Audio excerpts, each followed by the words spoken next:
Hello all, it's Manny Maintenance here, reporting live for Channel 6 News.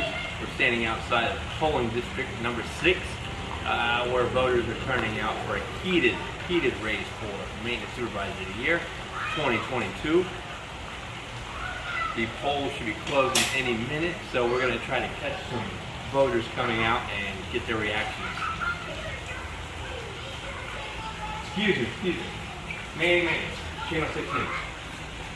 Can I ask you, sir, who did you vote for then? Justin. And why did you vote for Justin?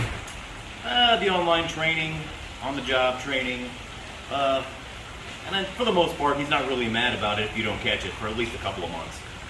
Thank you, sir. Excuse me, ma'am. Manny, Channel 6 News. Can you tell me who you voted for? Justin, Well, why did you vote for Justin? because the ready units always look amazing and the tour paths are beautiful. Thank you. Excuse me, sir. Good evening. Manny Maintenance, nice to meet you. Nice to meet you. Who did you vote for then? Some guy named Justin. Why did you vote for him? He had this great idea with these keys.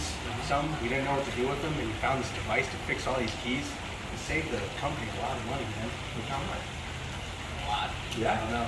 Thank you, sir. No problem. Ma'am? Who did you vote for? Justin, And why did you vote for Justin? I didn't even my own. What do you mean by vote? You feel comfortable with your vote? Yeah. Yeah? All right. Well, there you have it. Back to you.